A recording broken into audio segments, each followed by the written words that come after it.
Voici Grignol, une jolie carte postale du Périgord. Rien ne pourrait perturber la quiétude de ce petit village, ses maisons en pierre et son magnifique château médiéval. Un cadre idyllique pour Annie et Michel Pécheras, un couple de retraités du village. Et là, il y en a une dans l'herbe. On entend qu'il se faufile, elle se bat. Tout l'été, le plaisir de nos retraités, c'est le concert donné par les habitants de leur jolie propriété. Les musiciennes les voici. Un gang de grenouilles qui a élu domicile dans la mare du couple. Regarde là, la grosse. Et si leur coassement n'a pas encore franchi le mur du son, il a franchi le mur des voisins et ses volets bleus, au point qu'ils ne supportent plus le vacarme et veulent à tout prix reboucher la mare. C'est ridicule de porter plainte pour des grenouilles. Vous avez vu le cadre où on vit. Il n'y a pas d'autoroute, il n'y a rien. On est au milieu des bois, on est dans la forêt. On a des sangliers, des chevreuils, des oiseaux, et il y a des grenouilles. Voilà. Alors moi je dis, si je vais habiter en ville, les véhicules qui passent sans arrêt vont me gêner. Donc je vais demander à ce qu'on supprime les voitures. Ils ne vont pas le faire. Donc je demande qu'on ne supprime pas ma mare et mes grenouilles. C'est la nature. On aime, on y reste. Si on n'aime pas, eh ben, on va voir ailleurs. Il y en a une là qui est belle. Annie est très fière de son petit coin de paradis. Elle est née dans cette maison qui appartenait auparavant à ses grands-parents. Eh ben, quand on était enfant, avec mes frères, on venait autour de la mare et la grand-mère disait « Attention, faites attention ». Et voilà, on venait, oui, on a toujours connu ça. Voilà, la mare, elle a toujours été là. Les grenouilles de Grignol ne sont pas les seules à être poursuivies en justice. Dans le sud-ouest, il y a d'abord eu le cas des cigales, jugées trop bruyantes. Puis celui du chant des canards, que certains préfèrent en foie gras. Et bien sûr le coq Maurice, qui a gagné de haute lutte le droit de chanter sur l'île d'Oléron. Partout en France, c'est la même chose. Les bruits de la campagne perturbent les relations de voisinage et encombrent de plus en plus les tribunaux. Alors, de leur côté, Annie et Michel se battent bec et ongles pour sauver la peau de leurs grenouilles. Mais leurs voisins veulent les faire taire. Moi, ce que je veux, c'est qu'on arrête cette nuisance sonore. C'est tout. Moi, j'ai envie de vivre en paix. Un conflit de voisinage qui a fini par prendre des proportions un peu démesurées. Les procès s'enchaînent depuis bientôt 8 ans et des milliers d'euros ont été dépensés en frais d'avocat. Alors entre les avocats, les huissiers et tout, on a bouffé, je sais pas, mais pas loin de 15 000 euros. L'avenir des Batraciens a divisé le village en deux. Et au milieu de tout ça, monsieur le maire ne sait plus trop quoi faire pour apaiser les tensions. Aujourd'hui, on est dans un système très difficile et je pense inextricable pour les deux parties. Alors, au milieu d'un terrible conflit entre voisins, quel sera le sort des grenouilles de Grignol?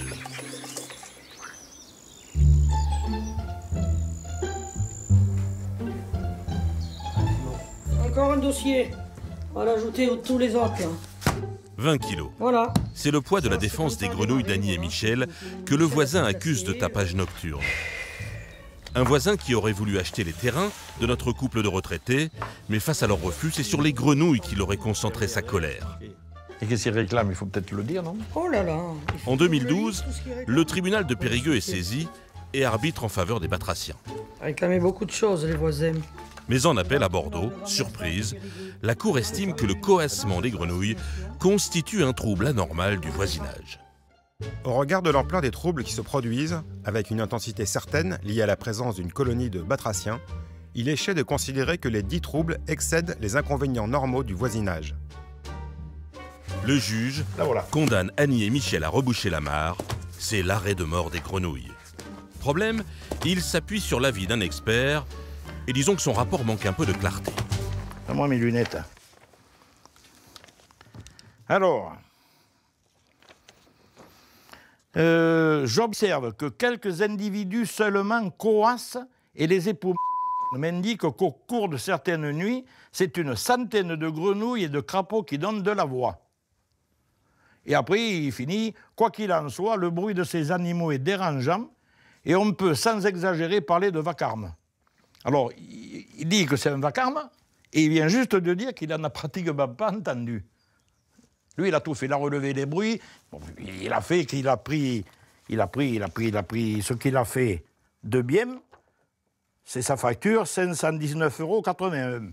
C'est la seule chose qu'il ait fait de bien.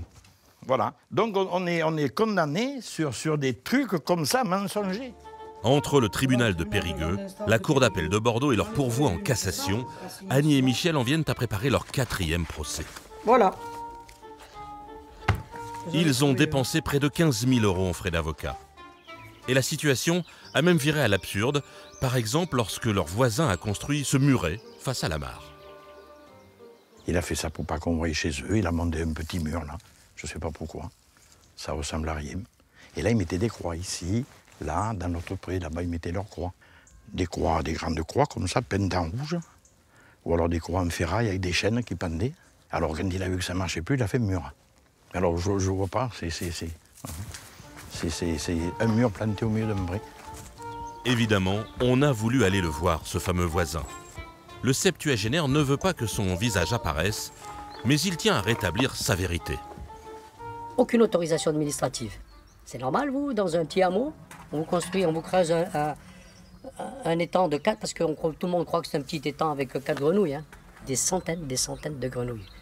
Quand vous avez 3 mois de l'année, pendant 3 mois de l'année, vous ne pouvez plus dormir, parce que vous avez des centaines de grenouilles, à 400 mètres de votre chambre, là, les gens, ça on l'oublie, ça, on ne le sait pas, ça. Hein.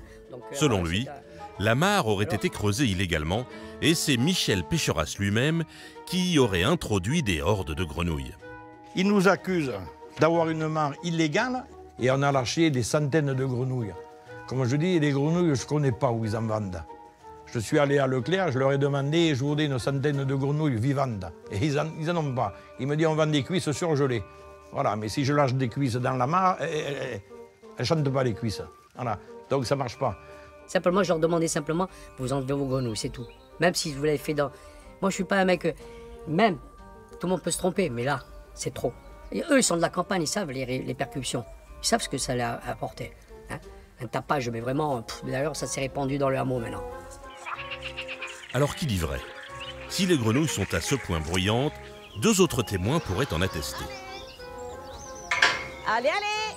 Géraldine Emery et son mari occupent le 3e terrain, situé à quelques mètres de la mare. Allez, allez! Tous les matins, ils sortent leurs vaches pour les mener dans le pré, qui mène tout droit à la mare aux grenouilles. Et selon eux, elles sont plutôt du genre discrètes. C'est loin de faire le bruit des voitures sur une route ou des avions dans le ciel. Voilà, ça fait partie, c'est comme les oiseaux quand ils chantent, et puis ça fait partie de la nature. Les vaches, les grenouilles, tout cohabite ensemble. Nous, les êtres humains, on devrait en faire autant. À Grignols, la guerre des grenouilles a construit un fossé entre les ruraux, habitués au bruit de la campagne, et les nouveaux habitants à l'oreille un peu fragiles. Monsieur le maire, lui, a été élu sur un programme favorable aux grenouilles. Ces jours-ci, il est un peu fatigué de devoir administrer les cris d'animaux. Des demandes de voisinage, oui, ça peut être sur... on est embêté par des chiens, par des ânes, par des coqs, comme vous l'avez vu sur les voisins. Par contre, on ne doit jamais aller jusqu'à la justice par rapport à des batraciens qui font du bruit, par rapport à un coq, par rapport... Voilà, ça fait partie de notre patrimoine local. La mairie a bien sûr tenté de jouer les casques bleus entre les voisins, car le problème des grenouilles pourrait enflammer tout le village. C'est simple, à Grignols des batraciens, il y en a partout. Comme dans ce point d'eau. Alors voilà notre pêchère. Situé au cœur du village. Qui collecte l'ensemble des eaux pluviales du village et les eaux de source. Et du mois de fin avril jusqu'à fin juin, à la période des amours, vous avez des centaines de grenouilles qui croissent. Et ça n'a posé aucun problème à aucun des habitants ici. On se permet de te prendre des photos. Vas-y. Cet habitant, lui, n'a effectivement aucun problème avec ses voisines grenouilles. Les grenouilles... Mais les grenouilles n'embêtent pas les voisins ici. Voilà. C'est quand même très inquiétant de voir des gens réagir comme ça. Moi, je pense que ça relève plus de la pathologie que... Sans s'avancer dans des considérations médicales, on a quand même voulu vérifier un point de litige. La mare des Pécheras a-t-elle été créée illégalement? Annie et Michel sont-ils hors la loi? Nous demandons à Annie de sortir l'album de famille et effectivement, des travaux ont eu lieu en 2004 pour creuser la mare. Là, c'est la mare. C'est joli. Voilà, quand on a fait la mare. Mais en réalité, la mare a toujours existé. Du temps des grands-parents d'Annie, la mare se trouvait encore plus près des voisins. Et quand ces derniers ont décidé de construire volontairement à la limite de leur terrain, la mare s'est retrouvée au pied du mur. Voilà, la mare était là. Elle touchait leur mur. Alors Michel, il l'a déplacé. pour être sympathique. Et quand l'eau était dedans, que la mare était pleine, ça se mettait dans leurs murs et ça pourrissait leur maison. Et voilà. Alors là, il aurait rouspété aussi. Autre point de crispation, la profondeur de la mare. Selon les voisins, c'est plusieurs mètres. Michel a le parfait instrument pour prouver sa bonne foi, sa canne à pêche.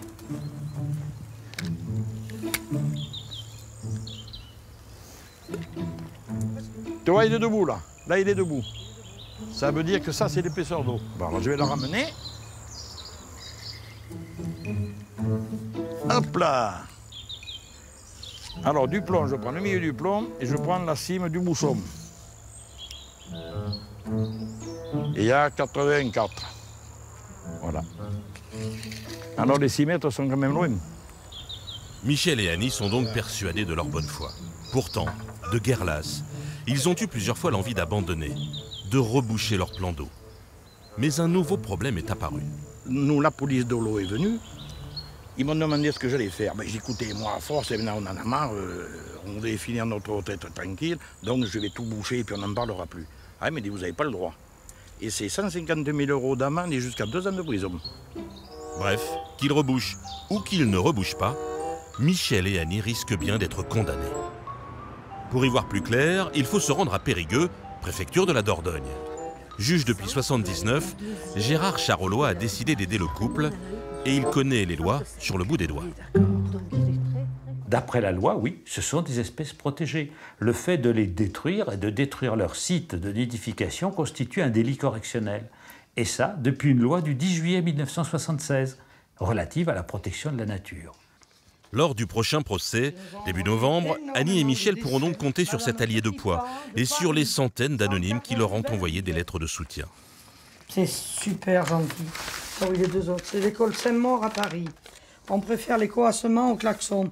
Au clair de la lune, nos amis crapauds. Il faut faire la une de tous les journaux. Le dénouement, il doit être heureux pour nous. On doit maintenant en terminer avec tout ça. Mais bon, on attend. Dans leur mare, les grenouilles profitent des derniers rayons de soleil. Elles trouvent peut-être que la justice des hommes fait beaucoup de bruit pour pas grand-chose.